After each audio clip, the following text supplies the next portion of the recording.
Hello everyone, welcome to Black Mirror Horror. कैसे हैं आप सब? आई होप आप सब ठीक होंगे।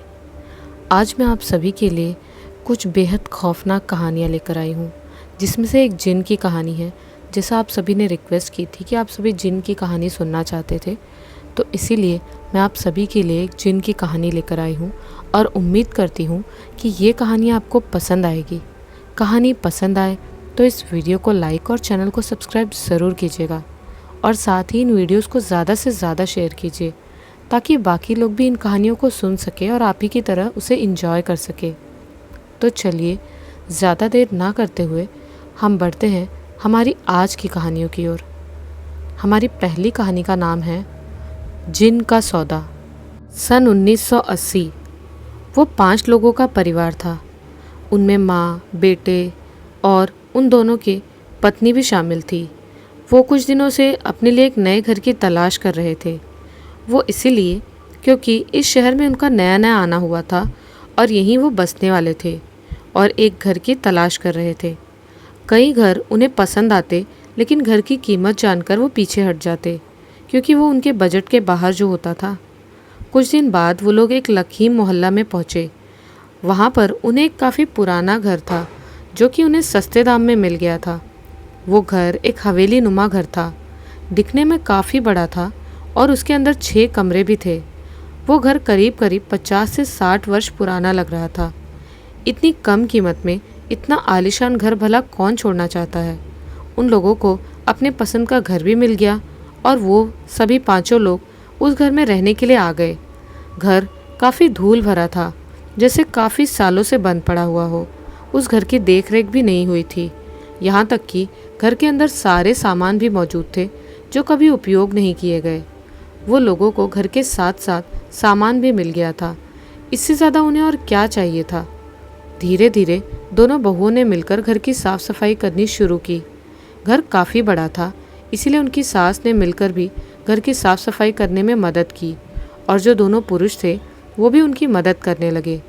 आखिरकार घर पूरी तरह से साफ हो गया था। सामान भी एकदम चमक रहा था। 2 से 3 दिन तो घर की साफ सफाई में ही निकल गए थे। वो लोग काफ़ी थक गए थे, इसीलिए रात को जल्दी खाना खाकर सो गए। उन्हें यहाँ पर आए 2 से 3 दिन ही हुए थे और वो भी घर की साफ सफाई में ही निकल गए थे। उस घर की जो बड़ी बहू थी, आधी रात को उसकी नींद खुली। उसे ज़ोरों की प्यास लगी थी। उसने अपने बगल में देखा तो पानी का जग खाली था, इसीलिए पानी पीने के लिए वो रसोई घर में चली गई। रसोई घर में जाकर मटके से पानी निकालकर वो खड़े खड़े ही पानी पी रही थी। अचानक पानी पीते पीते उसका ध्यान सामने रसोई घर में बनी छोटी सी खिड़की पर गया। उस खिड़की से बाहर के आंगन में पूरी तरह से साफ दिखाई पड़ता था और उसी बाहर के आंगन में एक बड़ा सा बाथरूम भी था। उसने देखा कि उस बाथरूम का जो दरवाज़ा खुला हुआ था, उसके ठीक सामने कोई साया दिखाई पड़ रहा था। वो काफ़ी दूर था तो उसे ठीक से दिखाई नहीं पड़ रहा था, लेकिन उसने ये ज़रूर देखा कि जो कोई भी था वो ज़मीन से कुछ ऊंचाई पर ही था, क्योंकि वो जो बाथरूम था वो काफ़ी दूर था। अगर कोई वहाँ खड़ा रहे तो उसका दिखना संभव नहीं है, लेकिन वो उस बाथरूम के सामने साफ तौर पर दिखाई पड़ रहा था। ऐसा लग रहा था वो ऊपर हवा में तैर रहा हो। दूर से इतना ही दिखाई दे रहा था कि किसी ने ऊपर से लेकर नीचे तक झोले नुमा सफ़ेद कपड़े पहने हों और उसके कंधे के नीचे तक लंबे लंबे काले बाल नज़र आ रहे थे। ये नज़ारा देखकर एक पल के लिए बड़ी बहू, जिसका नाम सलोनी था, वो डर गई और अपनी जगह जड़ हो गई। अचानक से सामने हवा में तैर रहा वो साया गायब हो गया। जब सलोनी ने यह देखा तो उसे कुछ समझ नहीं आया। वो जल्दी से दौड़कर अपने कमरे में पहुंची। बगल में उसके पति अभी भी सो रहे थे। उसे कुछ समझ नहीं आ रहा था कि वो क्या करे और वो क्या था, लेकिन फिर उसने सोचा शायद 2-3 दिनों से नींद नहीं हो रही है, उसी का ये नतीजा हो। सोचकर वो वापस से सो गई। अब उन्हें यहाँ पर रह रहे कुछ दिन हो गए थे, लेकिन हर दिन कुछ न कुछ अजीब सा उस घर में होता ही था। कभी रसोई घर के बर्तन अपने आप नीचे गिर जाते, कभी कोई चीज़ एक जगह पर नहीं होती। उस घर की छोटी बहू गर्भवती थी। उसे 7वां महीना लगा था, इसीलिए उसका सब लोग अच्छी तरह से ध्यान रख रहे थे। बड़ी बहू की कोई संतान नहीं थी। एक दिन रात को फिर बड़ी बहू सलोनी को प्यास लगी। वो वापस पानी पीने के लिए रसोई में गई तो उसने वापस से उसी साये को बाहर आंगन के बाथरूम के सामने हवा में तैरता हुआ पाया। ये देखकर इस बार उसे फिर से झटका सा लगा। वो तुरंत अपने कमरे में भागी और इस बार जाकर अपने पति को जगाने लगी। उठिए जल्दी, उठिए, झकझोरते हुए वो अपने पति को जगाने लगी। उसके ऐसे करने से अचानक से उसका पति नींद से जाग उठा और हड़बड़ाकर उठ बैठा। क्या हुआ? उसके पति रमेश ने उससे पूछा तो सलोनी ने बताया कि ये दूसरी बार हुआ है। जब वो पानी पीने रसोई घर में गई तो उसके बाहर की खिड़की के तरफ जो आंगन है वहाँ के बाथरूम के सामने उसे कोई सफ़ेद कपड़ों में साया नज़र आता है जिसके लंबे लंबे काले बाल भी हैं। ये सुनकर उसके पति रमेश को उसकी ये बात अजीब लगी। उसने उसे समझाया, ये घर नया है तो हमें ऐसा महसूस होता होगा, ऐसा इस घर में कुछ भी नहीं है। लेकिन मैं देख रही हूँ कुछ दिनों से चीज़ें भी अपनी जगह नहीं होती। रसोई में भी अपने आप सामान गिर जाता है। अगर कहीं कमरे में सामान जमा कर जाओ या साफ़ सफाई करके जाओ तो वहाँ पर वापस से सब बिखरा हुआ नज़र आता है। सलोनी ने अपनी बात कहना जारी रखा, लेकिन रमेश ने उसे ये कहकर दिलासा दिया कि ये सिर्फ उसका वहम है। सलोनी इसके आगे क्या कहती, वो भी अपना वहम मानकर कुछ बोली नहीं और चुपचाप सो गई। हालांकि उसने अभी भी उस साये का चेहरा नहीं देखा था। दूर से वो बस सफ़ेद कपड़ों में लिपटा हुआ और काले लंबे बाल ही नज़र आते थे। अब ये रोज़ का ही हो गया था। जब भी आधी रात हो जाती, भले ही नित्य क्रिया के लिए बाहर जाना हो या पानी पीने के लिए बाहर जाना हो, तो उस खिड़की से या फिर घर की कोई भी खिड़की या दरवाज़ा जो भी खुला होता, वहाँ से वो साया अक्सर नज़र आता। अब तक सलोनी ने ये देखा था, लेकिन इस बार बारी उसकी छोटी देवरानी विभा की थी। विभा 7 महीने की गर्भवती थी, इसीलिए उसे बार बार नित्य क्रिया के लिए बाहर जाना ही होता। घर के कमरों में बाथरूम नहीं थे और उसके कमरे से वो आंगन के बाहर बना हुआ बाथरूम ही नज़दीक था, तो वो उसी बाथरूम की ओर जाने लगी। आधी रात का वक्त था। उसने अपने पति को उठाया नहीं। उसने सोचा उन्हें क्यों उठाए, वो खुद ही अकेले चली जाए। सोचकर वो अकेले जाने लगी। अभी वो उस आंगन की ओर आई ही थी कि उसका ध्यान बाईं तरफ गया। उसे कुछ सरसर जैसी आवाज़ आई। जैसे ही उसने उस ओर देखा तो उसे वहाँ पर हवा में तैरता हुआ और सर से लेकर पाँव तक सफ़ेद कपड़े में लिपटा हुआ एक साया नज़र आया, जिसके लंबे लंबे काले बाल थे और वो दोनों सामने कंधे की ओर थे। उसका चेहरा देखा जा सकता था। उसका चेहरा एकदम सफ़ेद था और होठ एकदम लाल। ये देखकर विभा बहुत डर गई और वो वापस से अपने कमरे की ओर गई और उसने अपने पति को जगाया और उसे सारी बात बताई। लेकिन उसके पति ने भी मात्र अफवाह मानकर उसे ध्यान नहीं देने के लिए कहा। लेकिन अब ये बात धीरे धीरे घर में फैल रही थी, क्योंकि उस साये को हर कोई महसूस कर रहा था। उस घर में उनकी जो सास थी, जिसका नाम भंवरी था, उसने भी आधी रात के समय उस साये को देखा था। हालांकि उस साये को उसने भी दूर से ही देखा था। अब ये बात जब उनके दोनों लड़कों को पता लगी तो वो लोगों ने भी इसे गंभीर रूप से लिया, क्योंकि पहले सलोनी का कहना, वही बात विभा का कहना और अब उनकी माँ का भी कहना, कुछ तो बात ज़रूर होगी। सोचते हुए वो दोनों ने फैसला लिया कि आज रात वो भी देखेंगे कि आखिरकार क्या होता है। फिर से आधी रात का समय था। इस वक्त लगभग रात के 2 बज रहे थे। दोनों भाई उठे और बाहर बने हुए उस आंगन में गए जहाँ पर वो बाथरूम मौजूद था। वो लोग दबे पैर चुपके चुपके जाने लगे ताकि किसी को कोई आहट ना हो, और वो लोग उस आंगन तक पहुँच गए और वहाँ पर एक दरवाजे की सहायता से सट कर खड़े होकर बाहर की ओर देखने लगे। और बाहर देखते ही दोनों की रीढ़ की हड्डियों में मानो कंपन सा दौड़ गया हो। सामने करीब करीब 7 से 8 फुट लंबे एक आदमी का साया नज़र आ रहा था, जिसने सफ़ेद झोले जैसे कपड़े पहने हुए थे। उसके बाल कंधों से भी नीचे तक आ रहे थे और पूरी तरह से काले थे। उसका चेहरा पूरी तरह से सफ़ेद था और उसके होठ पूरी तरह से लाल, और वो लगातार एक ही नज़रों से उस सामने घर की ओर देख रहा था, खासकर विभा के कमरे की ओर। ये देखकर दोनों भाई को कुछ नहीं समझा। वो दोनों दबे पैर वापस आ गए। अभी दोनों की बोलने की कोई हालत नहीं थी, इसीलिए वो लोग चुपचाप अपने अपने कमरे में चले गए। दूसरे दिन सुबह उन दोनों ने रात की सारी बातें उन्हें बताई। मैं पहले ही कह रही थी, वो साया यहाँ मुझे दिखा है, लेकिन आप लोग मेरी बात में यकीन ही नहीं कर रहे थे। आप देख लिया ना, मुझे लगता है ज़रूर वो कोई भूत है, उसकी पत्नी सलोनी ने कहा। तो वो लोग सोचने लगे। वो बहुत अजीब सा दिखाई पड़ रहा था।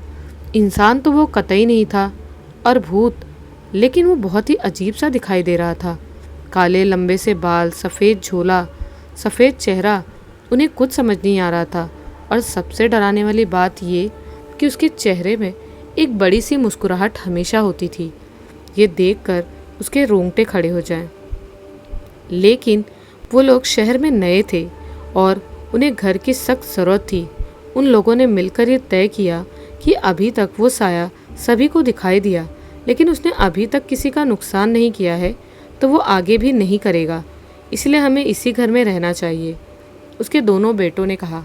पहले तो उनकी माँ और उन दोनों की पत्नी सोचने लगी, लेकिन फिर वो भी यही सोचने लगी कि वो साया उन्हें सिर्फ दिखाई दिया, लेकिन उसने आज तक उन्हें कोई नुकसान नहीं पहुँचाया, ना ही कोई हानि पहुँचाई। बस घर की कुछ चीज़ें इधर उधर बिखरी हुई दिखाई पड़ती थी, लेकिन आज तक उन्हें हानि नहीं पहुँची थी। इसीलिए वो लोग भी मान गए। इतना सब कुछ होने के बाद भी वो लोग उसी घर में रहने लगे। अब तो आए दिन वो साया उन्हें कभी भी नज़र आता, ज़्यादातर रात के समय ही, लेकिन अब तो कभी कभी भरी दोपहरी में कोई भी अगर अपने कमरे में अकेला होता तो वो उसे कमरे की खिड़की के बाहर दिखाई पड़ता। ज़्यादातर उसकी नज़र विभा के कमरे की खिड़की की ओर ही रहती। एक बार विभा की नज़र पड़ी तो वो उसकी खिड़की की तरफ ही देख रहा था। ये देखकर वो डर गई और जल्दी से उसने खिड़की बंद कर दी। अब ये रोज़ का ही हो गया था, लेकिन उनके अनुसार वो हमें कोई नुकसान नहीं पहुंचा रहा था, इसीलिए वो भी उस घर में रुके रहे। एक दिन की बात है, विभा के पति को कुछ काम से बाहर जाना था। वो करीब 1-2 दिन के लिए शहर से बाहर था, इसीलिए विभा उस दिन अपने कमरे में अकेली ही सोई थी। सलोनी ने उससे कहा था कि वो उसके साथ सो जाए, लेकिन विभा ने मना कर दिया और वो अपने कमरे में उस दिन अकेली ही सोई हुई थी। गर्भावस्था की वजह से उसे कई बार नींद में रुकावट आती थी। उस दिन भी ऐसा ही हुआ। आधी रात के समय अचानक से उसकी नींद खुली। उसके कमरे में अनाज से भरे बड़े बड़े ड्रम रखे हुए थे, जो कि ठीक उसके बाईं ओर पलंग के सामने ही रखे हुए थे। अचानक विभा की नींद खुली और जैसे ही उसने अपनी आंखें खोली, सामने का नज़ारा देखकर वो अपनी जगह जड़ हो गई। उस अनाज के ड्रम के ऊपर वही काले बालों वाला साया उकड़ू अवस्था में बैठा हुआ था। उसने अपना सर अपने घुटनों से टेक कर रखा हुआ था। उसके चेहरे पे इस वक्त भी उसी तरह लंबी सी मुस्कान थी और उसकी आंखें अजीब तरह से चमक रही थी। वो धीरे धीरे वैसे ही अवस्था में आगे पीछे हो रहा था, डोल रहा था, और वो लगातार घूर घूर कर विभा की तरफ ही देख रहा था। विभा ने उसकी तरफ देखा और अपनी आंखें मूंदी। उसे भी कुछ समझ नहीं आया। उसने फिर से अपनी आंखें खोली तो वो साया अभी भी उसके सामने उकड़ू अवस्था में उस ड्रम के ऊपर बैठा विभा की तरफ ही देख रहा था। इस बार विभा की सहन शक्ति जवाब देने लगी थी, क्योंकि वो अपने सामने अपने जगह से हिल भी नहीं पा रही थी उसको देखते हुए। वो साया उसके ठीक सामने ड्रम के ऊपर बैठा हुआ था। सबसे अजीब बात ये थी कि वो इस बार उसके कमरे के अंदर तक आ गया था, जबकि हमेशा बाहर ही दिखाई देता था। उसने किसी तरह हिम्मत बटोरी, फिर से अपनी आंखें बंद करी और मन ही मन अपने भगवान को याद किया। इस बार उसने जैसे ही आंखें खोली, वो साया उसे वहाँ दिखाई नहीं दिया। वो झट से उठी और दौड़ते हुए अपनी जेठानी सलोनी के पास गई। वहाँ जाते ही उसने सलोनी को उठाया। सलोनी भी उठ गई थी और विभा की हालत देखकर वो बहुत ज़्यादा डर गई थी, क्योंकि वो बहुत ज़्यादा घबराहट और परेशानी में दिख रही थी। क्या बात है विभा, तुम इतनी डरी हुई क्यों हो? उसका हाथ पकड़ते हुए सलोनी ने पूछा। वो बहुत डरी हुई थी। सलोनी ने उसे पहले बिठाया, फिर उसे थोड़ा पानी पीने के लिए दिया। जब वो थोड़ा सा संभली तो उसने सलोनी को पूरी बात बताई थी। वो जो भी साया था, आज वो उसके कमरे में अनाज के ड्रम के ऊपर बैठा था और लगातार उसे ही घूर रहा था।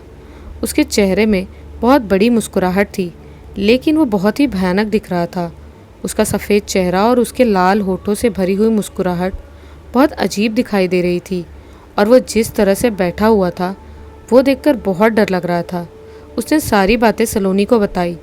ये सुनकर सलोनी भी सोचने लगी कि आखिरकार वो उसके कमरे में कैसे आया। दूसरे दिन ये बात दोनों ने अपनी सास को बताई तो वो भी सोचने लगी। फिर विभा का पति बाहर गया हुआ था, उसे आने में एक दिन और बचा था। वो लोगों ने सोचा जैसे ही वो आएंगे ये सारी बातें उसे बताएंगे, जब तक कि विभा सलोनी या फिर उसकी सास के साथ ही सोएगी। ऐसा उन्होंने तय किया। उस दिन घर में रसोई घर से बहुत सी चीज़ें गिरने की आवाज़ लगातार आ रही थी। वो तीनों ये देखकर डर गई। सलोनी का पति भी काम के सिलसिले में बाहर था। वो तीनों ही घर पर अकेली थी। घर से चीज़ों के गिरने की आवाज़ आ रही थी, बाकी उन्हें कुछ महसूस नहीं हुआ। देखते देखते रात हो गई और विभा अपनी सास के पास ही कमरे में सो गई थी। अकेले सोने में अब उसे डर लग रहा था। जब से उसने कल रात उस साये को अपने कमरे में देखा था। आधी रात का समय था। अचानक विभा को कुछ और असहज महसूस हो रहा था। वो उठी और देखने लगी। उसी वक्त उसकी सास भी उठ गई, क्योंकि उसे भी वैसा ही कुछ महसूस हुआ। जब उन्होंने देखा तो बिस्तर पूरी तरह से गीला था। विभा थोड़ा अचरज में आ गई। आखिर बिस्तर गीला कैसे? उसने खुद को देखा। ऐसा कुछ उसे समझ नहीं आया, लेकिन बिस्तर बहुत नमीदार लग रहा था, जैसे नीचे बहुत गीला हो। जैसे ही दोनों ने वो बिस्तर उठाकर नीचे देखा तो नीचे पूरा पानी ही पानी दिखाई दे रहा था। उन्हें समझ नहीं आया आखिरकार बिस्तर के नीचे इतना पानी कहाँ से आया, वो भी सिर्फ उन्हीं के बिस्तर के नीचे। ये बात वो समझ पाते दूसरे दिन फिर से एक घटना घटी। तब तक विभा का पति घर आ चुका था, लेकिन वो काफ़ी थका हुआ था तो उसे कुछ बताया नहीं गया। और सलोनी का पति इन दिनों काफ़ी व्यस्त था, इसीलिए उन लोगों को बताने का मौका नहीं मिला। दूसरे दिन विभा अपने पति के साथ अपने कमरे में सोई हुई थी। उसे वापस से असहज महसूस हुआ और वो उठ बैठी। इस बार तो उसकी चीख ही निकल गई। उसकी चीख सुनकर बगल में सोए हुए उसके पति की भी नींद खुल गई और वो भी उठ बैठा और अपने आसपास का नज़ारा देखकर वो भी सकते में आ गया। विभा और उसने देखा कि उसके बिस्तर के आसपास कई खून के धब्बे लगे हुए थे और एक अजीब सी दुर्गंध आ रही थी। सलोनी को लगा कहीं उसे गर्भपात तो नहीं हुआ, लेकिन ऐसा कुछ नहीं था। वो स्वस्थ थी, लेकिन आसपास ही खून के धब्बे दिखना और ये दुर्गंध आना बहुत अजीब बात थी। अचानक से विभा का ध्यान अपनी खिड़की की ओर गया और बाहर उसे वही साया घूरता हुआ नजर आया। ये देखकर विभा की जान ही हलक में अटक गई। उसने थरथराते हुए हाथों से अपने पति के कंधों को झकझोरा और उसे भी इशारे से बाहर देखने के लिए कहा। इस बार उसने भी बाहर देखा और वो भी सकते में आ गया। तो क्या ये सब कुछ उस साये की वजह से हो रहा है? वो दोनों सोचने लगे। अब तक उस साये ने किसी को कोई नुकसान नहीं पहुंचाया था, लेकिन अब घर में अजीबोगरीब चीज़ें हो रही थी, खासकर विभा के साथ। सभी बैठे हुए थे। तब उसकी सास ने कहा कि विभा गर्भवती है। कहीं ऐसा तो नहीं कि वो साया विभा के पीछे ही पड़ा हो? ये सुनकर सभी लोग सकते में आ गए। हाँ, ऐसा हो भी सकता है। भले ही वो नुकसान नहीं पहुंचा रहा है, पर जो भी अभी इस वक्त चीज़ें हो रही थी वो भी अच्छा नहीं था। तब उन लोगों ने तय किया कि उन्हें किसी अच्छे पंडित या तांत्रिक से मिलना चाहिए और उन्होंने वैसा ही किया। दोनों बेटे किसी अच्छे तांत्रिक की तलाश में बाहर चले गए और वो तीनों सास बहुएं अपने एक कमरे में भगवान के नाम जपते हुए बंद रही। शाम तक उसके दोनों बेटे वापस आ गए थे और इस बार साथ में वो किसी तांत्रिक को भी लेकर आए थे। घर पर आते ही उस तांत्रिक को नकारात्मक ऊर्जा महसूस हुई, वो भी बहुत ही शक्तिशाली। तब तक वो तीनों, विभा, सलोनी और उसकी सास भी अपने कमरे से बाहर आ गई थी। तांत्रिक को देखते ही उन लोगों ने उन्हें नमस्कार किया। इस घर में कब से रह रहे हो? उस तांत्रिक ने सवाल किया। तो पहले सभी एक दूसरे का मुंह देखने लगे। फिर उन्होंने कहा, यहाँ पर रह रहे उन्हें 1.5 महीने हो गए हैं। क्या 1.5 महीनों में वो साया आपको कभी दिखा है या अभी अभी ही दिखा? तांत्रिक ने पूछा। तो वो सभी फिर से एक दूसरे का मुंह देखने लगे। फिर एक हिचकिचाहट के साथ उनमें से उनका बड़ा बेटा बोला कि वो साया उन्हें बहुत पहले से ही दिखाई दे रहा था, जब से वो लोग इस घर में रहने आए थे, लेकिन वो किसी को नुकसान नहीं पहुंचा रहा था।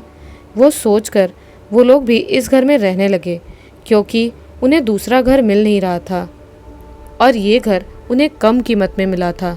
इस वजह से वो इस घर को छोड़ नहीं सकते थे। ये सुनते ही वो तांत्रिक को थोड़ा गुस्सा आया। उसने फटकारते हुए उन लोगों से कहा, इतना सब कुछ होने के बाद आप आखिर किसकी राह देख रहे थे? क्या किसी अनहोनी की? फिर उस तांत्रिक ने अपने झोले से कुछ राख निकाली और उसमें मंत्र पढ़ते हुए राख को उस घर में फैला दिया। कुछ ही देर में वहाँ एक साया प्रकट हुआ। अपने बड़े बड़े काले बालों में वो बहुत भयानक दिख रहा था। उसके चेहरे पे अभी भी एक लंबी सी मुस्कुराहट बनी हुई थी। उस तांत्रिक को देखते ही वो साया ज़ोर ज़ोर से हंसने लगा। उसकी आवाज़ बहुत ज़्यादा भयानक थी। ये सुनकर वो सभी लोग डर गए। तांत्रिक की आंखें उस साये को देखकर फटी की फटी रह गई, क्योंकि वो एक जिन था। उसने फिर से अपने झोले से राख निकाली और उस जिन की तरफ फूंक दी। उसकी फूंक से वो शायद थोड़ा तिलमिला गया और अपना मुंह खोलते हुए वो ज़ोर ज़ोर से चीखने लगा। बोल, क्या चाहता है तू? क्यों परेशान कर रहा है इन्हें? उस तांत्रिक के ऐसा पूछते ही वो साया ज़ोर ज़ोर से हंसने लगा। फिर कहने लगा, ये मेरा घर है। मैं यहाँ पर कई सालों से रहता हूँ। ये लोग ही मेरे घर में रहने आए हैं। मैंने नहीं बुलाया इन्हें। मैं एक सौदा चाहता हूँ। ये लोग भी खुश और मैं भी। भारी भरकम आवाज़ में कुटिलता से वो जिन बोला। लेकिन तू उन्हें परेशान क्यों कर रहा है? आखिर तू कैसा सौदा चाहता है? तांत्रिक ने कहा। तो उस जिन ने अपने हाथों के इशारे से विभा की तरफ इशारा किया और फिर उसने अपने जीभ होठों पर फेरते हुए कहा, इसके अंदर एक जीव है और मुझे उसकी खुशबू आकर्षित करती है। वो ताज़ा ताज़ा बच्चा मुझे अपनी ओर खींच रहा है। उसके ऐसे कहते ही वहाँ खड़े सभी लोग सकते में आ गए। आखिरकार ताज़ा ताज़ा बच्चा कहने का उसका क्या मतलब था? सभी सोच रहे थे कि उस तांत्रिक ने उस जिन से कहा, तुझे कोई नहीं मिलेगा, कुछ नहीं मिलेगा, चला जा इस घर को छोड़कर, चला जा। तांत्रिक के कहते ही वो साया फिर से हंसने लगा और बोला, तू भूल गया है, ये घर मेरा है और मैं एक जिन हूँ, बहुत पुराना जिन, और मुझे उस औरत का ताज़ा ताज़ा बच्चा चाहिए। ये सौदा कर और अपनी जान बचा। कहते हुए वो फिर ज़ोर ज़ोर से हंसने लगा। उसका मतलब साफ था, वो विभा के गर्भ में पल रहे बच्चे का भक्षण करना चाहता था और वो इतने दिनों से इसी राह में था कि कब वो बच्चा विभा के गर्भ से बाहर आए और वो उसका भक्षण करे। इसीलिए वो चुपचाप उन सब पर नज़र रखे हुए था और वो एक बहुत पुराना जिन था जिसकी इन लोगों को खबर तक नहीं थी। ये लोग उसे एक भूतिया साया मानकर ही चल रहे थे। तांत्रिक ने उस जिन की बातें सुनी। वो जानता था ये जिन इतनी आसानी से मानने वाला नहीं है, क्योंकि इतने सालों से वो इसी घर में रहता था और अभी वो इतनी आसानी से इस परिवार को छोड़ेगा भी नहीं। तब तक तांत्रिक ने फिर से अपने झोली से राख निकाली और उसे मंत्र से फूंक मारकर उस जिन के ऊपर फेंक दी। चीखता हुआ वो जिन वहाँ से गायब हो गया। अब उस तांत्रिक ने उन सब की ओर देखा और उसने थोड़ा गुस्से से उन सब से कहा, आखिर इतनी बड़ी लापरवाही कैसे कर सकते हो तुम लोग? अगर ये घर सस्ते में मिला तो सोचना चाहिए था, और तुम्हें जब से ये साया दिखाई पड़ रहा था तुम्हें तब से ही कुछ ना कुछ करना चाहिए था। और ये कोई साया नहीं, ये एक बहुत पुराना जिन है, करीब करीब 150 साल पुराना, जो यहाँ पर रहता है। ये घर तो भले ही 50 से 60 साल पुराना है, लेकिन इस घर के बनने के पहले से ही ये जिन यहाँ पर रहता है। इसीलिए ये घर तुम्हें इतने आसान कीमत पर मिल गया। लेकिन हर सस्ती कीमत भी महंगी पड़ती है और उसे चुकानी होती है। तुम्हारी बहू गर्भवती है, ये जानते हुए भी तुम लोगों ने उस जिन को अनदेखा किया और यही तुम्हारी सबसे बड़ी गलती हो गई। अब वो जिन तुम्हारी बहू के नवजात बच्चे के पीछे पड़ा है। इसीलिए जल्द से जल्द इस घर को छोड़कर चले जाओ, वरना वो इस बच्चे को हासिल करने के लिए कुछ भी कर सकता है। तांत्रिक के ऐसा कहते ही वो सभी लोग डर गए और उन्होंने फिर से उससे माफ़ी मांगी और कुछ उपाय करने को कहा, क्योंकि इतनी आसानी से वो जिन उन्हें वो घर छोड़कर जाने नहीं देता। तांत्रिक ने उन सभी को अपने पास से एक मंत्र शोषित राख निकाल कर दी और सभी को उसकी पुड़िया दे दी। उसने उन्हें कहा कि इस राख की पुड़िया को अपने पास ही रखना और जल्द से जल्द इस घर को छोड़ देना। अब ज़्यादा दिन इस घर में रहना ठीक नहीं। जब तक कि ये पुड़िया तुम्हारे पास रहेगी वो तुम्हारा कुछ नहीं कर सकेगा, लेकिन जल्द से जल्द इस घर को छोड़कर चले जाओ। चेतावनी देता हुआ वो तांत्रिक वहाँ से चला गया। दूसरे दिन से उन लोगों ने घर ढूंढना शुरू किया, लेकिन उन्हें कोई घर नहीं मिला। आखिरकार उन्हें एक किराए का घर मिला और वो लोग उस किराए के घर में रहने के लिए जाने वाले थे। सामान तो उनके पास कुछ था नहीं, क्योंकि इस हवेली नुमा घर में उन्हें पहले से ही सामान मिला हुआ था। इसलिए उनके पास जो उनकी चीज़ें थी उन्होंने छोटे मोटे झोलों में उन्हें बांध लिया और उस घर को छोड़कर दूसरे ही दिन वो लोग निकलने वाले थे। अभी शाम का समय था। जैसे ही वो लोग घर के दरवाजे की ओर बढ़े, घर का दरवाज़ा अपने आप बंद हो गया और आसपास ज़ोर ज़ोर से किसी के हंसने की आवाज़ आई। सब लोग घबराहट के और परेशानी के कारण आसपास देखने लगे। दरवाज़ा खुल नहीं रहा था और हंसने की आवाज़ भी लगातार आ रही थी। अचानक से वही जिन उस ठीक दरवाजे के पीछे आकर खड़ा हो गया। वो अभी भी हवा में ही लटक रहा था। मुझे वो ताज़ा ताज़ा बच्चा चाहिए, किसी को जाने नहीं दूंगा मैं, किसी को नहीं।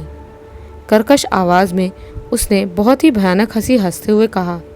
किसी को कुछ सूझ नहीं रहा था। आखिर वो एक जिन्नात था, उससे पीछा छुड़ाना इतना आसान नहीं था। तभी उन्होंने अपने अपने पास की वो पुड़िया निकाली और उसमें से वो राख निकाली और वो उस जिन की तरफ फेंक दिया। उस राख के फेंकते ही वो जिन चिल्लाने लगा और वहाँ से गायब हो गया। उसके गायब होते ही दरवाज़ा भी अपने आप खुल गया और वो लोग जल्दी से अपना अपना सामान लेकर उस दरवाजे से बाहर निकल कर आ गए। वो जिन बहुत गुस्से में था। वो ज़ोर ज़ोर से हुंकार रहा था, चीख रहा था, लेकिन वो उस घर से बाहर नहीं जा सकता था क्योंकि वही उसका दायरा था, वही उसकी दुनिया थी। क्योंकि इतने सालों से वो वहीं पर रहता था, बल्कि उसकी दुनिया में यही लोग आ गए थे।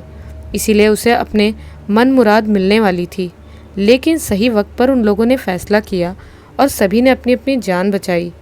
वो लोग उस घर को छोड़कर जा चुके थे और अपने उस किराए के मकान में रहने आ चुके थे। कुछ दिन बाद उन दोनों बेटों ने सोचा उस घर के बारे में उन्हें थोड़ा पता लगाना चाहिए, आखिर उस घर में क्या था। इसीलिए वो लोग उस मोहल्ले में फिर से आए और आसपास घरों में पूछताछ करने लगे उस हवेली नुमा घर के बारे में। तो उन्हें पता चला कि इस घर में पहले एक परिवार रहता था। वो मुस्लिम परिवार था और उनके बेटे बहू थे। वो काफ़ी रसूखदार लोग थे। ये हवेली भी उन्हीं लोगों ने बनाई थी। लेकिन जब से वो लोग यहाँ रहने आए थे उन्हें अजीब अजीब सी घटनाएं महसूस होने लगी और कभी कभी उन्हें यहाँ पर कोई साया भी दिखाई पड़ता। उन लोगों ने इस ओर ध्यान नहीं दिया और एक दिन उस घर के सबसे बड़े बेटे की संदिग्ध अवस्था में मौत हो गई। अब उन्हें समझ आ गया था कि ज़रूर कुछ न कुछ वो साये की वजह से ही हुआ होगा। इसीलिए आनन फानन में वो लोग जल्दी से उस घर को जैसे का तैसा छोड़कर चले गए। घर वैसा ही था, सुनसान।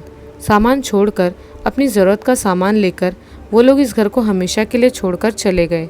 हालांकि आसपास के लोग कभी उस घर में गए ही नहीं, इसीलिए उन लोगों ने ऐसा कभी महसूस नहीं किया। और ये इन लोगों ने भी उस घर में रहने के पहले किसी से पूछताछ नहीं की। इस वजह से उन्हें इतनी बड़ी परेशानी उठानी पड़ी। वो तो वक्त रहते उन्होंने कदम बढ़ाए और एक तांत्रिक की मदद ली, वरना वो जिन विभा के होने वाले बच्चे को मार देता और धीरे धीरे करके उनके सारे परिवार को ही ख़त्म कर देता। साथ ही उसे ये भी पता चला कि यह हवेली के पहले इस जगह में एक बड़ा सा कब्रिस्तान हुआ करता था। बाद में यह हवेली बनी। उन दोनों भाइयों को समझते देर नहीं लगी कि ज़रूर वो जिन कई वर्षों से इसी कब्रिस्तान में रहता होगा और बाद में उसी जगह पर यह हवेली बनने से वो उस हवेली को भी उसने अपना घर मान लिया और वहाँ पर रह रहे और लोगों को परेशान करने लगा। ये जानकर उनके रोंगटे खड़े हो गए। आखिरकार इतने खतरनाक जिन से उनका पाला पड़ा था। लेकिन वक्त रहते उन लोगों ने सही कदम लिए और इस जिन से छुटकारा पाया। दूर कहीं वही पुराना हवेली नुमा घर आज फिर से वीरान हो गया था। रह रहकर आधी रात के समय वहाँ से कभी हंसने की, कभी चीखने की, तो कभी रोने की आवाज़ आती ही रहती। तो चलिए अब सुनते हैं हमारी बेहद खौफनाक एक और कहानी, जिसका नाम है डर का सफ़र। आज तो बहुत लेट हो गए हम पापा। इतना टाइम तो कभी नहीं लगता है। चाचू का कार्यक्रम बहुत लेट निपटा। ये गृह प्रवेश जैसे कार्यक्रम में देरी हो जाती है बेटा। उनके ये कार्यक्रम भी तो शाम से शुरू था। रुक भी जाते, पर ऑफिस में फ़िलहाल छुट्टी नहीं मिल रही है तो वहाँ से निकलना पड़ा। खैर क्या कर सकते हैं, बस घर जाकर आराम करेंगे। तुम्हारी मम्मी को तो देखो कितने आराम से सोई हुई है। अपनी पत्नी की तरफ देखकर मुस्कुरा कर कहा। मम्मी को तो कहीं भी नींद आ जाती है। उसकी बेटी भी हंसते हुए बोली। रात का समय, करीब 2:15 बजे के आसपास नासिक कसारा घाट का हाईवे के थोड़े पहले, और बाहर होती तेज़ बारिश माहौल को थोड़ा और डरावना बना रही थी। उस आधी रात में तेज़ बारिश के बीच एक कार चली जा रही थी। उसमें सवार थे पिता, बेटी, उसकी माँ और कार का ड्राइवर। अपने छोटे भाई के गृह प्रवेश के कार्यक्रम से लौट रहे थे, पर आज पहली बार इतनी देर हो गई थी तो आधी रात का समय हो चला। रमेश, कुछ गाने लगा दो, कम से कम टाइम पास हो जाएगा, तिवारी जी ने अपने ड्राइवर से कहा। रमेश ने गाने चला दिए। तिवारी जी और उनकी बेटी सूची को नींद नहीं आ रही थी, बस घर पहुंचने की देरी थी ताकि आराम से सो सके, तब तक गाने ही लगा दिए। उनकी पत्नी तो वैसे भी गहरी नींद में थी, तो कोई परेशानी की बात न थी। बाहर बारिश भी थोड़ी तेज़ थी, तो सूची थोड़ा डर भी रही थी, क्योंकि उन्हें पहली बार लेट हो चला था। फिर ये हाईवे, उसने काफ़ी कुछ सुन रखा था इसके बारे में कि थोड़ा डरावना है। कुछ ही देर में वो लगने वाला था। वैसे वो कई बार इस जगह से आ जा चुकी है, पर दिन के समय या ज़्यादा से ज़्यादा शाम, बस इससे लेट वे कभी नहीं हुए। हालांकि उसके चाचा ने भी रुकने को कहा, पर सूची के पिता ऑफिस का काम बोलकर निकल आए।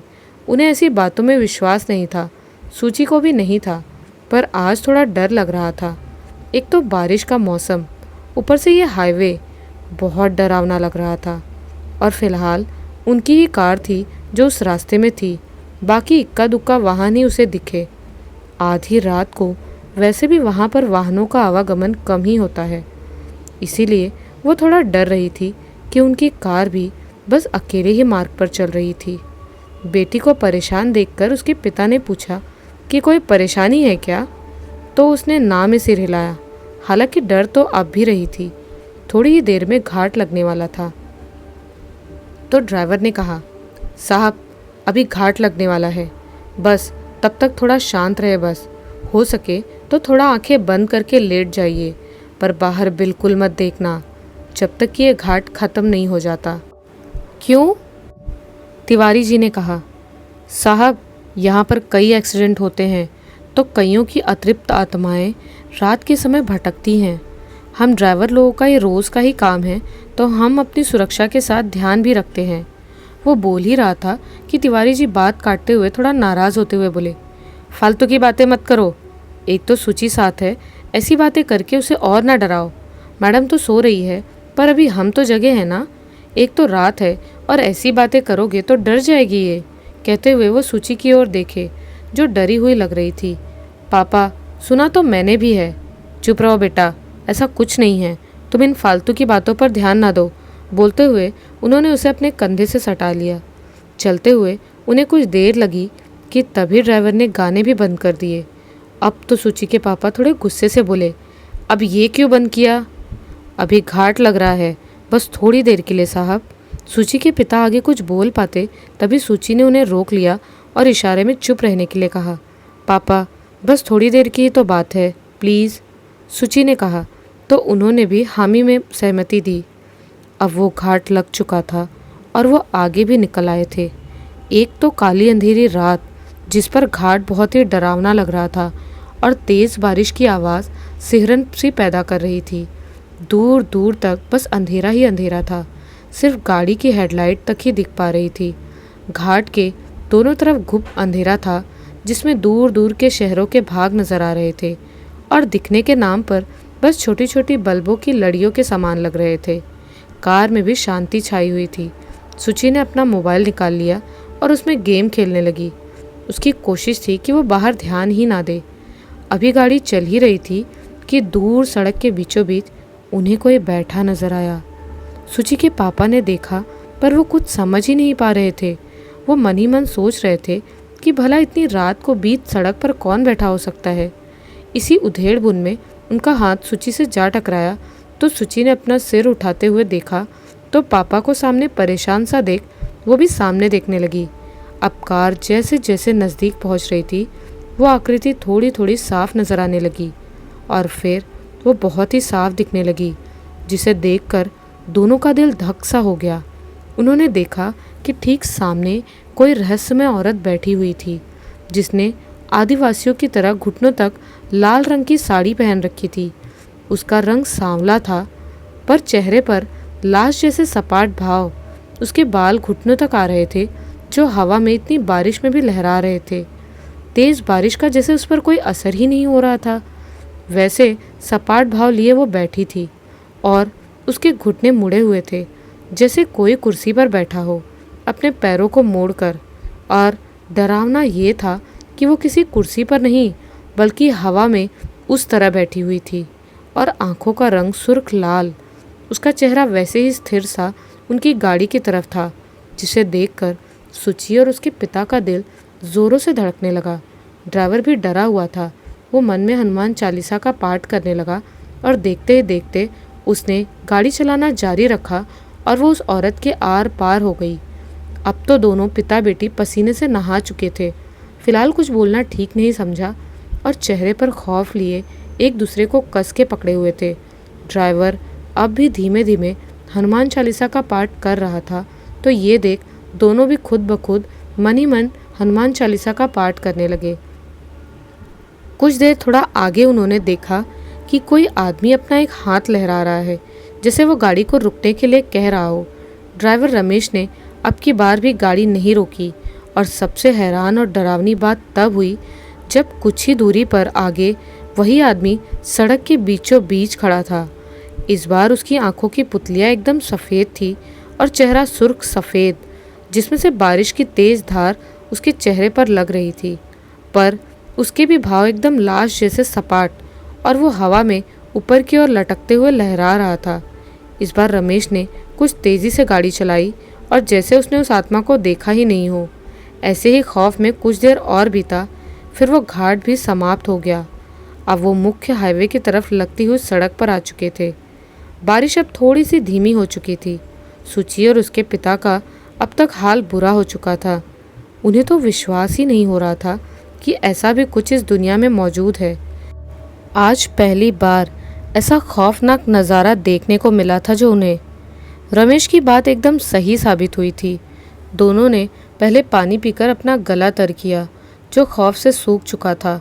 फिर सुची के पापा ने रमेश से पूछ ही लिया, वो क्या था जो अभी थोड़ी देर पहले दिखा था? हो क्या रहा था? तुमने गाड़ी भी चला दी, जबकि पहली बार उस औरत को मैंने देखा तो मैं तुम्हें रोकने वाला था, पर बाद में उसका रूप देखकर मुझे अजीब सा लगा, तो कुछ कहा नहीं। बोलो, वो क्या था रमेश? सुची के पिता ने थोड़ा थरथराती आवाज़ में कहा। साहब, उन्हें छलावा कहते हैं।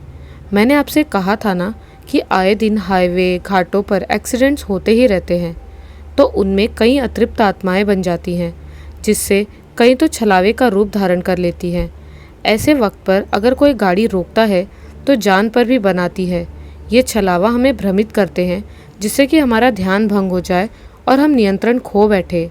इसीलिए सामान्य रहकर ही आगे बढ़ना चाहिए, जैसे कि हमने उन्हें देखा ही नहीं हो। तुम ऐसा कई बार, कितनी बार देख चुके हो?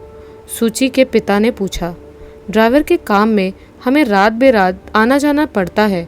ऐसे कितने छलावे भ्रमित करते हैं, पर हमें ये सब पहले ही पता होता है, तो अपनी सुरक्षा का ध्यान रखते हैं। जैसे ये मेरा हनुमान जी का लॉकेट, उसके गले का लॉकेट उसने दिखाते हुए कहा, यह सदैव मेरी रक्षा करता है, और हनुमान चालीसा पढ़ने से मन का डर भी काबू में रहता है। रमेश ने कहा। सही है, कुछ सोचते हुए सुची के पिता ने कहा। सुची इस वक्त कुछ कहने की हालत में नहीं थी। ना चाहते हुए भी उसने जो देखा उससे अभी भी वो डरी हुई थी। वो अपने पिता से बिल्कुल सट के बैठी थी। सुची की माँ दीन दुनिया से बेखबर अभी भी सो रही थी। करीब 1 घंटे बाद वो अपने घर पहुंच चुके थे। तिवारी जी, सुची के पिता ने उनकी पत्नी को जगाया, जो बहुत जगाने पर उठी, अलसाई सी ऊँघती हुई, जो अभी भी आधी नींद में थी। वो लोग घर के अंदर आए और सीधा अपने कमरे में सोने के लिए चले गए। सुची की माँ, जो पहले ही आधी निद्रा में थी, वो बिस्तर पर पड़ते ही वापस गहरी नींद में सो गई। तभी सुची भी आ गई और उसने अपने पिता से कहा, पापा, कुछ दिन मैं आपके और मम्मी के साथ ही सोऊंगी प्लीज़। अरे बेटा, इसमें प्लीज़ कहने वाली क्या बात है? मैं जानता हूँ तुम थोड़ी डरी हुई हो, चलो अब सो जाओ। वो लोग सोने की कोशिश करने लगे, पर नींद तो आंखों में थी ही नहीं। रह रहकर वो डरावना मंजर याद आता, जिससे वो सो भी नहीं पा रहे थे। अच्छा हुआ मम्मी सो रही थी। देखो ना पापा, अभी भी कितनी सुकून की नींद सो रही है। एक हम हैं जो सो ही नहीं पा रहे। सोचा था कि घर जाकर मस्त चैन की नींद सोएंगे, पर यहाँ तो नींद ही उड़ी हुई है। सुचि ने अपनी माँ की ओर देखकर पापा से हल्की मुस्कुराहट के साथ कहा, हाँ वो तो है, कोशिश ही करते हैं सोने की, शायद आ जाए। कहते हुए वो सोने की कोशिश करने लगे। काफ़ी देर जगने के बाद दोनों की नींद लगी। सुबह हो चुकी थी। तिवारी जी भी ऑफिस के काम से उठ गए थे, पर उनकी नींद पूरी ना होने से वो सुस्त नज़र आ रहे थे। सुचि अभी तक सो रही थी। अपने पति को यूँ सुस्त देखकर उनकी पत्नी ने कहा, लगता है आपकी नींद पूरी नहीं हुई, सोए लेट थे क्या? अब तुम तो सो गई थी ना, तुम्हें क्या पता आंखों से कल नींद कैसे गायब हो गई थी। वो मन ही मन कल का डरावना मंजर याद करते हुए बोले, जी मतलब समझी नहीं। अरे कुछ नहीं, वो रास्ते में कल थोड़ा सो गया था, इसलिए घर आकर नींद लेट लगी। चलो छोड़ो ये सब, मुझे ऑफिस के लिए निकलना है। बात बदलते हुए उन्होंने कहा, वो नहीं चाहते थे अब कल का कोई वाकया दोहराना पड़े। आज चाहें तो आप आराम कर लीजिए, कल चले जाना, वैसे भी बाहर बारिश हो रही है। उनकी पत्नी ने कहा, नहीं चलता हूँ, पर हाफ डे की छुट्टी लेकर आ जाऊँगा, तब आराम कर लूँगा। कहते हुए वो ऑफिस के लिए निकल गए। बारिश का मौसम था तो आज भी बाहर बारिश हो रही थी, पर रिमझिम सी। रास्ते में तिवारी जी ना चाहते हुए भी सोच में पड़े थे। कल भी बारिश थी, पर आज जैसे रिमझिम नहीं, काफ़ी तेज़ और डरावनी भी। आगे से आना पड़े तो रात के पहले ही निकल जाऊंगा या दिनों दिन। सच ही तो है, भूला भी कैसे जा सकता था उस डरावने अनुभव को, उस तेज़ बरसात में कुछ पल के लिए खौफनाक हाईवे के उस सफ़र को। कैसी लगी आपको ये कहानियाँ? हमें कमेंट्स में ज़रूर बताएं। मिलती हूँ कुछ ऐसी ही नई डरावनी और खौफनाक कहानियों के साथ। तब तक के लिए बाय एंड टेक केयर।